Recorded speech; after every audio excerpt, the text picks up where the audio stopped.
All right.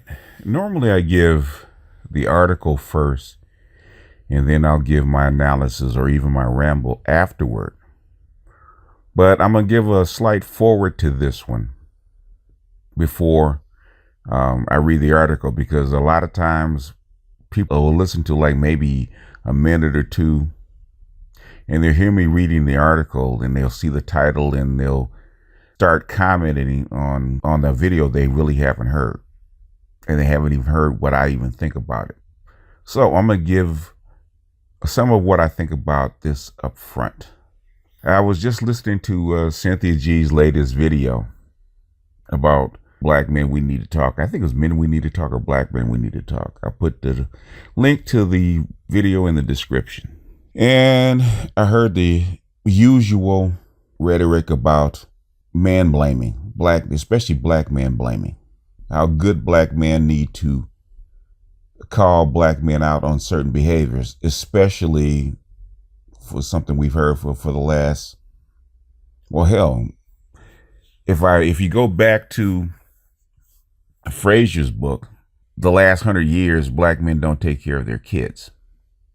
And we're saying that good black men should shame other black men, whatever percentage, and call them out and make a separation about behavior. And I want to say, let's put it this way. And this is going to sound condescending, probably because it might be condescending. It's cute when the sheep actually start bleeding and buying about something that they really don't understand. Because I think it's cute, especially on my channel.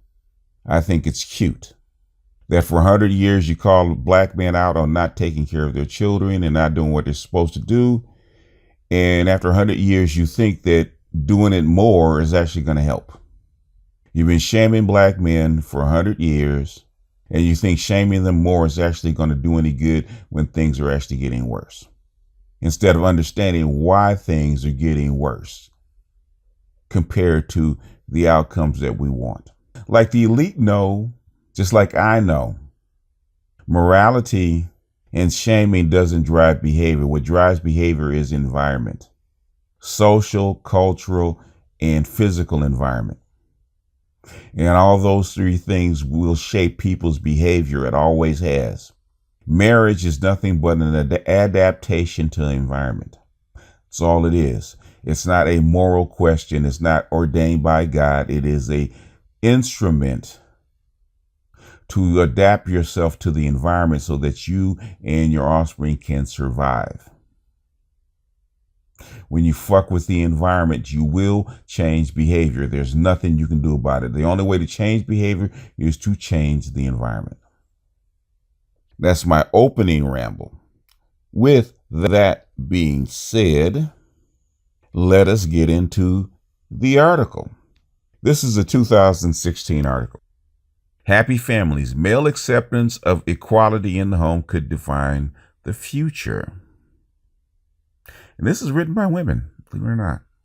As we approach the UN International Day of Families, only the foolhardy would try and predict the future of family groups. Previous attempts have, in fact, failed. William J. Good, writing in the early 1960s during the golden age of marriage, saw convergence towards the Western-style conjugal family as an inevitable consequence of industrialism. No sooner had his seminal book, World Revolution and Family Patterns, been published than divorce rates started increasing and married women began moving into the labor force. They changed the environment. Nothing ventured, nothing gained, however, and there are some clear clues we can draw on to guess how family life might change in Europe over the years. From the early 1970s, marriage and childbearing began to be postponed, and cohabitation and non-marital childbearing began to increase. The trend is clear in the chart below. And this is a chart of how from 1972 to 2012 in the EU, 28 countries of the EU, the out of wedlock births actually increased. There's more.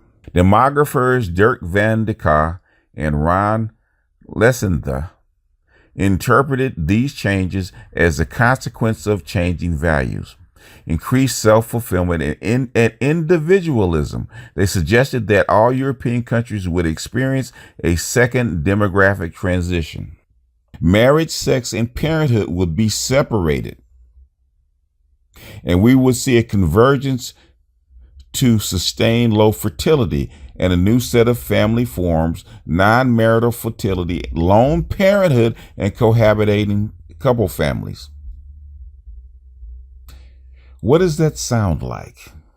Sounds like what we have today, does it not, Cynthia G?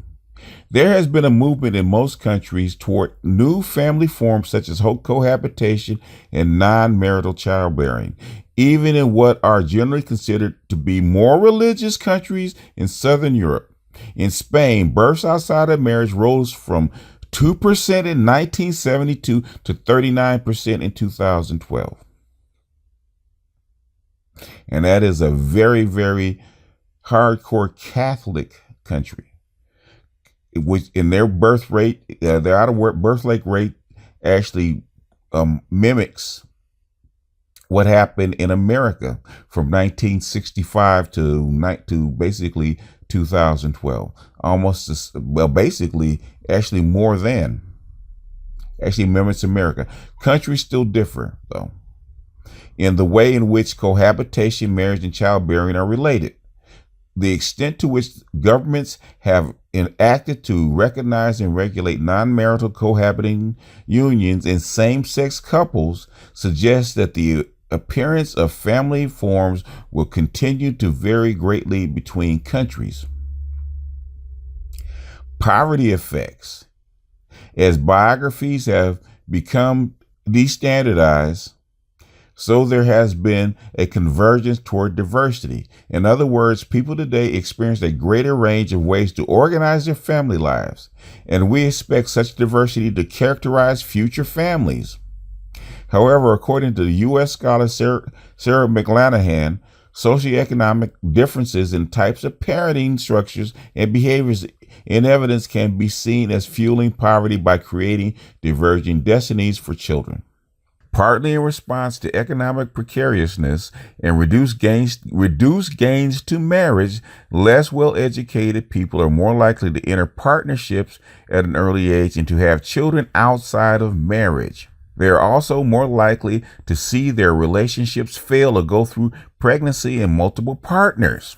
Compared to those with higher levels of education in the U.S. and possibly also in the U.K. And in the U.K., out of birthlock rate is actually over 50%, which is nationally is higher than the United States.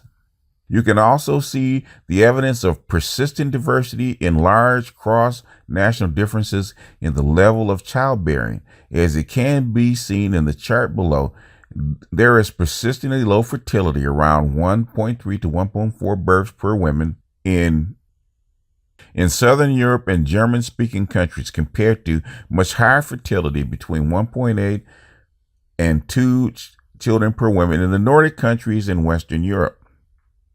Childbearing is higher in countries with higher levels of female labor force participation. Economic development and generosity of paid parental leave, provisions for mothers, and paternity leave. Drivers of change. There are several factors likely to affect how families are structured and organized, and which could impact on shaping the future families.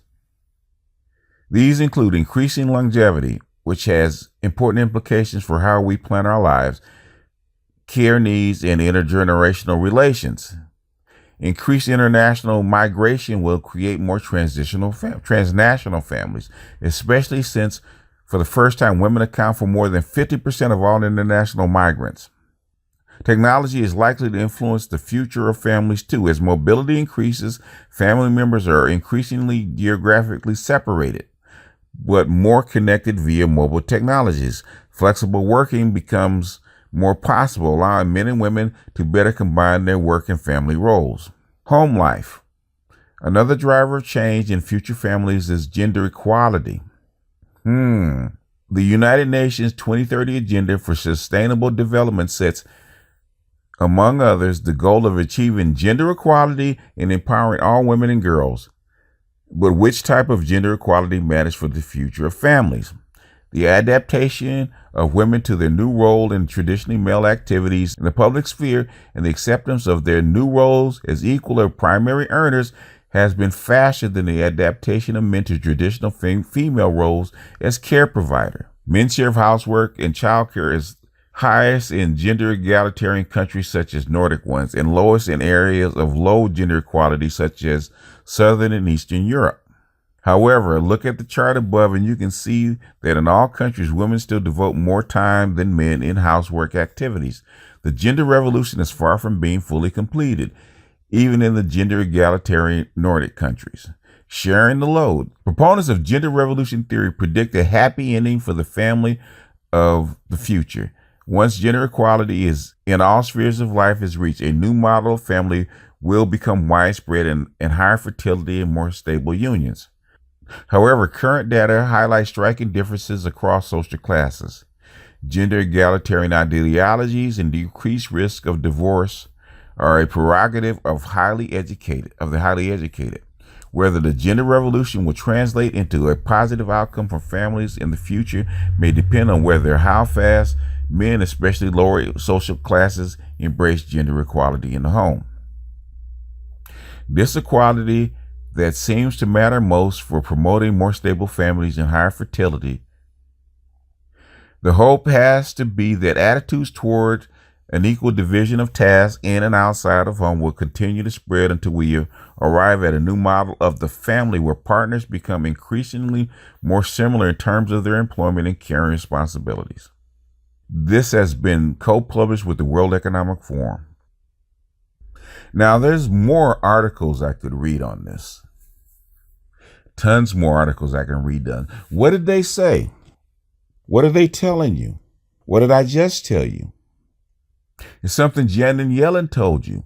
The freeing of women, the changing of how the marital bond is and the marital form is what is causing this.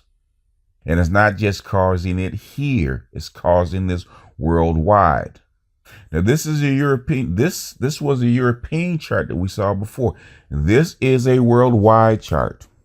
Nobody's untouched. Some people are untouched by degree because the so-called gender equality is reaching in some places like South Korea and China later than it is here in the Western countries.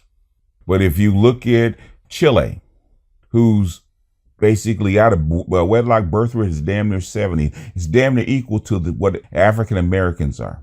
The Nordic countries have 55% out of wedlock birth rate. Great Britain, the UK, has 50% out of wedlock birth rate. There ain't no majority black people there. It's not a black problem. It's not a white problem. It's an environment problem. It's caused by the Industrial Revolution. They said it. The World Economic Forum said it in its article. The changing of the gender roles, women going into the workplace, them being more educated, them delaying childbirth. What are the main two things that you see? An increase of the decrease of marriage, increase of divorce, and you see the increase of out of wedlock rates across the board, across all races. It's not just black or white. Even if you look at the white community, since 1965, their out of wedlock birth rate has increased tenfold, from 3% to 30%, and it's still climbing. They figure they're going to top out at around 70 to 80% out of wedlock birth rate for white people. It's an environmental thing. And this is worldwide. I can show you stats from all over the world. It's going to be exactly the same thing. I understand that you're tired of family breakups, non-marital, out of wedlock births, non-marital births, all that kind of stuff. You can't do shit about it. You haven't been able to do shit about it for 100 years. It's not new. The rate of increase, the rate of increase has basically gone up. But out of wedlock birth rate for black folks, African Americans, has never been zero. It was 10% back in the 20s. Moynihan knew that what they did to is by allowing welfare reform, and they actually did it for white families, would actually exacerbate the problem in the black community, which it did. They changed the environment. They actually, believe it or not, whether we like it or not, was by restricting welfare and assistance to black women, did tamp down the out of wedlock birth rate. It just did. When you change the environment, what happened? It's like an invasive species. It soared. It soared. The only way to change this is to control your environment. Cerulean has said that you have to control the manufacturing process. You're going to have to do something radical. Having women shaming men and even men shaming men will not do a goddamn thing. Here, I'm going to say it again. Men shaming men or women shaming men will not do a goddamn thing. It hasn't done a goddamn thing in 100 years. It hasn't done a goddamn thing in almost 60 years. What is the definition for insanity? Doing the same thing over and over again and expecting different results. You have to change the fucking environment. Now, BGS, what advice would you give? And this is going to be draconian, and most women will not agree. There's 3 ways you can do this shit. There's 3 ways you can do this, and nobody's going to like it. You can go back to the old way. Cut out fornication, period. If a guy gets caught breaking a flower, he bought it. He's got to marry her or face consequences. You fuck her, you break her hymen, guess what? She's yours for life. And there is no such thing as fucking divorce. No, this no fault divorce that we have don't apply to us.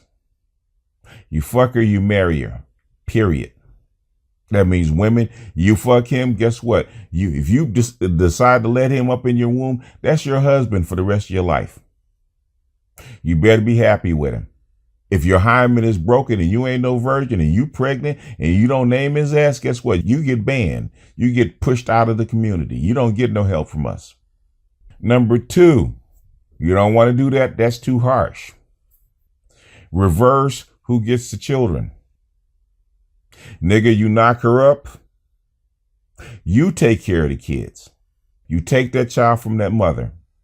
Now, if you birth a child, that child belongs to the father. The father's parents will have to come, and if he's 15 years old, guess what? The father's parents have to come get that child and take him home. The kid belongs to the father. And for that chick, you get one shot. The second time you do that, baby out of wedlock, you get shunned. Didn't do it the right way. The kid belongs to the father. Take away the woman's parental rights. If you had parental rights for hundreds of years, guess what? You fucked it up. Guess what happens? We snatch them away. We're going to try something new for the next 100 years. Kid belongs to the father. He knocks you up. You have the kid. Guess what? You don't get your kid. Kid goes to the father. You don't get no money, no welfare, no child support, no nothing. You have the kid. Once you have that kid, father takes parental rights. Third thing, and I know nobody's going to like this one because I've already heard kids buck. Arranged marriages. No fornication, arranged marriages. You do not get to pick your own spouse. Your families will pick the spouse for you. Your mother, your mom and dad on one side, mom and dad on the other, or mom on the other will get together and figure out who gets who. You're giving up your rights. That's your wife, that's your husband.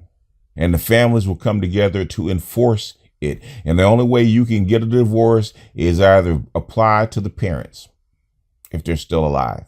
And if not to the parents, to the church like it used to be. Not to the state, but to the church or to the parents. If the community says you can get a divorce, you can get a divorce. If not, guess what happens? Got to stay together. And if the wife gets a divorce from the husband and is granted, guess where the kids go? They go with the father. She loses her parental rights. You want to walk, you're unhappy with your husband, guess what happens? You walk by yourself. No money, no kids. You want men to be responsible, guess what? This is making them responsible. If you don't want to take responsibility for the rights and freedoms that you're given, guess what? We're going to take them away. You don't get the kids. You're irresponsible for having that child out of wedlock. Guess what? Give the kids to the father's family. And then we can get on his ass.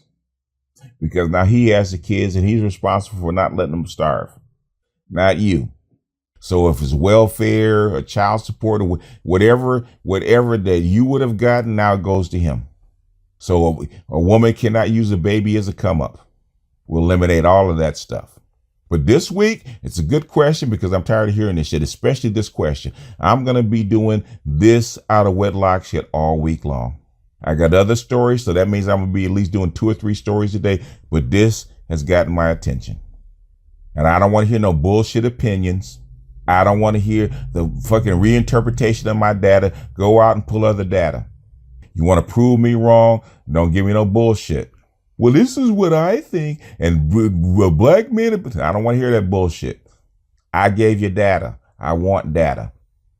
And not no bullshit data. I want facts. I want charts. I want numbers. You don't give me facts and numbers, I don't want to hear it. And your comment may get deleted. In other words, fuck your feelings, cupcake. Give me some logic. Anyway, this one's gone on long enough. This is BGS out, and I will see you guys on the next one.